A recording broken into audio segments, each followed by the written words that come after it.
मेरे मोहतरम बुजुर्गों और दोस्तों, इससे पहली वीडियो में हमने तफसीली डिस्कस कुरान अजीम से आसमान व उसके दरवाज़ों के मुतालिक की थी, और आज की इस इंफॉर्मेटिव वीडियो में हम कुरान से आसमानों के सफ़र को समझेंगे। अजीजों, आपने हज़रत जुल्करनैन के बारे में काफ़ी कुछ पढ़ा और सुना होगा कि जिनका जिक्र कुरान में मौजूद है। ज़्यादातर स्कॉलर के नज़दीक वो एक नेक दिल बादशाह गुजरे हैं जिन्होंने याजूज माजूज को एक सख्त ऊंची दीवार में कैद कर दिया था। अब सवाल पैदा ये होता है कि याजूज माजूज आखिर कौन सी जगह से ताल्लुक रखते थे और हज़रत जुल्करनैन ने उन्हें कहाँ कैद किया था। नाज़रीन, बाज़ स्कॉलर की राय है कि जुल्करनैन कोहे काफ दुनिया में जो मौजूद है वहाँ का सफ़र किया था, और इसके बरक्स बाज़ स्कॉलर की राय है कि जुल्करनैन ने आसमानों का सफ़र किया था, और आज इन्हीं की राय को मैं आपके सामने रखने की कोशिश करूंगा। दोस्तों, हर दौर में कुरान की कुछ आयत ऐसी रही है कि जिनको समझना काफी मुश्किल था।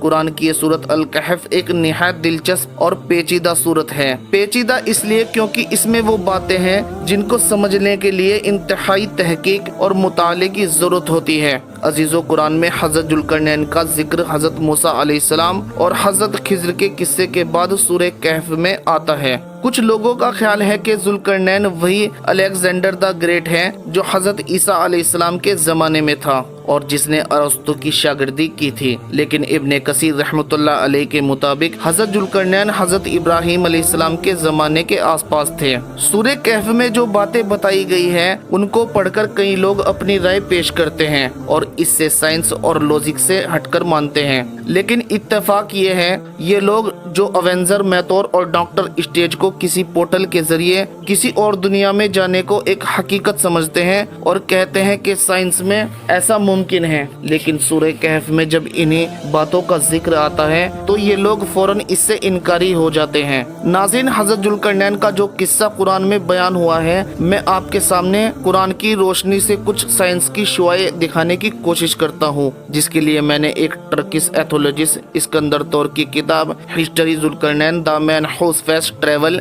Is narrated in the Quran से मदद ली है, जो मेरे पास हिंदी में मौजूद है। इस्लामिक बातें 786 के साथ बने रहने वाले साथियों, मैं कोई पहला शख्स नहीं जो ये कह रहा हूँ कि हज़रत जुल्करनैन ने आसमानों में किसी बोतल के जरिए अपना सफर किया था, बल्कि इससे पहले हज़रत काब बिन अल-हबार रज़ी अल्लाह ताला अन्हु ने ये दावा किया था कि हज़रत जुल्करनैन ने अपना सफर आसमानों पर किया, जिसमें 3 आसमानों का सफर शामिल है। अजीजों, अब कुरान की तरफ आते हैं। सूरह कहफ की आयत नंबर 83, 84 और 85 में अल्लाह ताला का इरशाद है, और आपसे जुल्करनैन का हाल पूछते हैं, कह दो अब मैं तुम्हें उसका हाल सुनाता हूँ। बेशक हमने उसे जमीन पे हुक्मरानी दी थी और हमने उसे हर चीज समझने के लिए एक रास्ता या तरीका दिया, तो वह एक रास्ते पर रवाना हुआ। अजीजों, इन आयात में लफ्ज शबाबा आया है। एक अरबी डिक्शनरी ताजुल उरूज के मुताबिक शबाबा का मतलब वो सीढ़ी या रस्सी है जिसके जरिए खजूर के दरख्त पर चढ़ा जाता हो।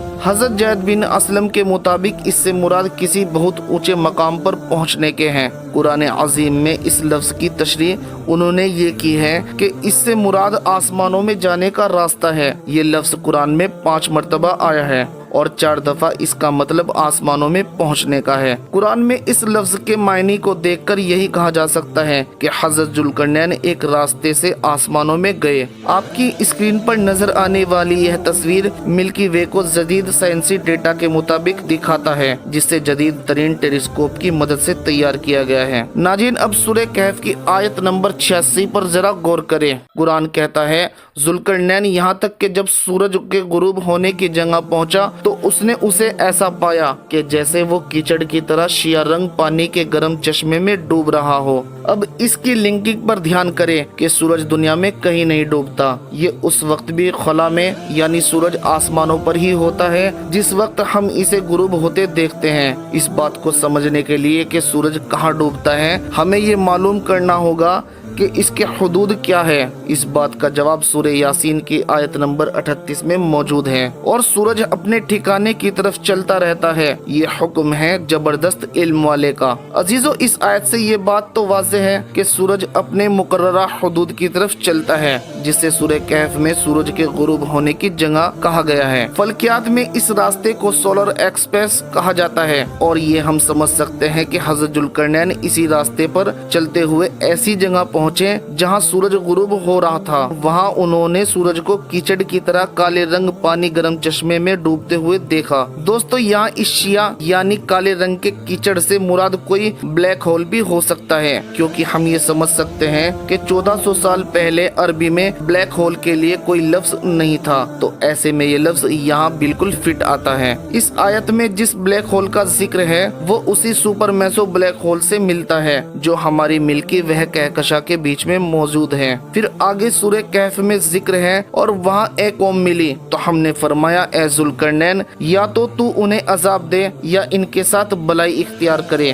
नाज़रीन, यहाँ हैरान कर देने वाली और सोचने वाली बात यह है कि यहाँ लफ्ज अजाब आया है, तो अल्लाह रब्बुल इज्जत हज़रत जुल्करनैन को उन लोगों को अजाब देने या उनके साथ भलाई करने का रवैया क्यों फरमा रहा है? तो उसका जवाब ये है कि वो लोग अपने सैयारे के साथ उस ब्लैक होल की तरफ जा रहे थे, यानी वो ब्लैक होल उनके सैयारे को अपनी तरफ खींच रहा था, और अगर वो ब्लैक होल में गिर जाते तो वो उनके लिए एक बहुत बड़ा अजाब होता। लेकिन अल्लाह की मदद से हज़रत जुल्करनैन ने उनको बचा लिया। इसके बाद आयत नंबर 89, 90 और 91 में जिक्र है। फिर वो एक रास्ते पर चला, यहाँ तक कि सूरज निकलने की जगह पहुँचा। उसे ऐसी कौम पर निकलते पाया जिनके लिए हमने सूरज से कोई आड़ नहीं रखी। इस तरह ही है और उसके हाल की पूरी खबर हमारे ही पास है। अजीजों, ये आयत जुल्करनैन के दूसरे सफर के बारे में है, जहां वो अपने पहले सफर के मुखालिफ सिमत में गया था, जहां एक कौम सूरज यानी एक सितारे की रेडिएशन से झुलस रही थी, क्योंकि उनके ऊपर कोई एटमॉस्फेयर नहीं था। एक एटमॉस्फेयर हमें सूरज की खतरनाक रेडिएशन से महफूज रखती है। लेकिन हज़रत जुल्करनैन उस सैयारे पर पहुंचे जो अभी नई नई बनी थी और जिसका उस वक्त कोई एटमॉस्फेयर मौजूद नहीं था, यानी ये हमारी कहकशा में मौजूद वो जगह थी जहाँ से सितारे बनते हैं, और ये एक ऐसा सैयारा था जहाँ कभी भी रात नहीं होती। और अजीजों, सूरह कहफ की आयत नंबर 91 और 92 में जिक्र है कि यहाँ तक कि जब वह दो बैरियर्स यानी रुकावटों के दरमियान पहुँचा तो उन दोनों बैरियर्स के करीब एक ऐसी कौम को देखा जो बात नहीं समझ सकती थी। और इस तीसरे सफर में एक लफ्ज सद्दैन आया है, जिसका मतलब कोई बैरियर या रुकावट है, लेकिन कई लोग इसे कोई पहाड़ समझते हैं। अब इसका मतलब पहाड़ क्यों नहीं हो सकता, इसके बारे में सूरह यासीन की आयत नंबर 9 में जिक्र है। और हमने उनके सामने एक बैरियर यानी रुकावट बना दी और उनके पीछे भी एक रुकावट है, फिर हमने उन्हें डांक दिया है कि वो देख नहीं सकते।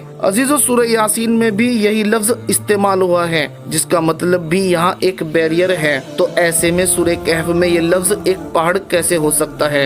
एस्ट्रोनॉमी यानी फल्की हाथ में सद्दैन का मतलब नेबुला है, जो किसी कहकशा का गर्द और गैस पर मुश्तमिल खित्ता होता है। यानी हज़रत जुल्करनैन उस सैयारे पर पहुंच गए थे जो दो नेबुला के दरमियान में था, और ये दो साइडेड नेबुला डबल हिलिक्स नेबुला हो सकता है जो हमारी कहकशा में मौजूद है। इसके बाद आयत नंबर 94 में है, उन लोगों ने कहा, ए जुल्करनैन, याजूज और माजूज जमीन में फसाद करते रहते हैं, भला हम आपके लिए खर्च का इंतजाम कर दे कि आप हमारे और इनके दरमियान एक बैरियर यानी कोई रुकावट खींच दे। इस आयत में फिर एक बार सद्दैन का लफ्ज आया है। इस सैयारे के लोगों ने हज़रत जुल्करनैन को याजूज माजूज से बचाने के लिए एक बैरियर बनाने का कहा था। ये सब किसी और सैयारे में होने का वाज़ेह सबूत है। इस आयत में अल अर्द भी है, जिसका मतलब जमीन है, लेकिन कई इस्लामिक स्कॉलर के मुताबिक अल अर्द को आप पूरी कायनात में किसी भी जगह के लिए इस्तेमाल कर सकते हो, यानी ये सिर्फ हमारी जमीन के लिए ही नहीं।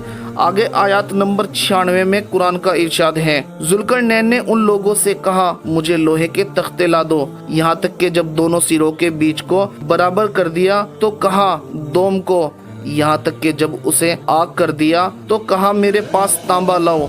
ताकि मैं इस पर डाल दूं। अजीजों, इस आयत में जिक्र है कि वो बैरियर किस तरह बना था, लेकिन ये बैरियर जमीन पर किसी दीवार की तरह नहीं हो सकता। बहुत से स्कॉलर का ये मानना है कि उस दौर में जदीद टेक्नोलॉजी नहीं थी, तो ऐसे में ऐसा कोई बैरियर या अनदेखी दीवार बनाना मुमकिन नहीं था। लेकिन हजरत जुल्करनैन की वो दीवार अल्लाह का एक अजीम मोजज़ा है। हम ये जानते हैं कि इस दुनिया में ऐसा कोई बैरियर बनाना मुमकिन ही नहीं जो इतनी ज्यादा तादाद में किसी मखलूक को उस बैरियर की दूसरी तरफ कैद कर सके। जैसे कि हदीस में जिक्र है कि याजूज माजूज इस दुनिया के लोगों से बड़ी तादाद में हैं, और जिन लोगों का ये मानना है कि वो इस दुनिया में है, तो आज साइंस कायनात की इब्तिदाई दिनों की तस्वीरें ज़ैम टेलीस्कोप से दुनिया में हासिल कर रहे हैं। तो इसी टेक्नोलॉजी से ये बैरियर मालूम करना कौन सा मुश्किल काम होगा। अजीजों, एक हदीस में हजरत जुल्करनैन को आदम अलैहिस्सलाम की औलाद में से फरमाया गया है। हजरत जुल्करनैन की इस मोजज़ाती सफर के बारे में जानने के बाद हम ये कह सकते हैं कि उनका वो सफर सिर्फ खला यानी आसमानों में ही सफर नहीं था, बल्कि वक्त में भी सफर था। नाज़रीन, मैं कोई ये दावा नहीं करता कि इस वीडियो में इन आयात की जिस तरह तशरीह की गई तो आप भी इनसे एग्री करते होंगे, लेकिन जैसे इस वीडियो के आगाज में कहा गया था कि इसमें मौजूद मालूमात एक तुर्क एथोलॉजिस्ट इस्कंदर तौर की किताब जुल्करनैन द मैन हुज फेस travel is narrated in the Quran से ली गई है, तो ये तमाम बातें हमें एक नए जाविये से सोचने में मदद फराहम करेगी। नाज़रीन, इसी उम्मीद के साथ इजाजत दीजिए कि आपको हमारी वीडियो पसंद आ रही होगी। मिलते हैं अगले वाक़ये में जलतारी की तहकीकी और मामूलाती वीडियो के साथ। बस आपसे दरख्वास्त है कि वीडियो को लाइक कर दिया करें और नए जुड़ने वाले साथी लाइक के साथ साथ सब्सक्राइब कर दिया करें, क्योंकि फिर हमारी वीडियो आप नाज़रीन तक पहुँचती रहेगी। खुदा हाफिज।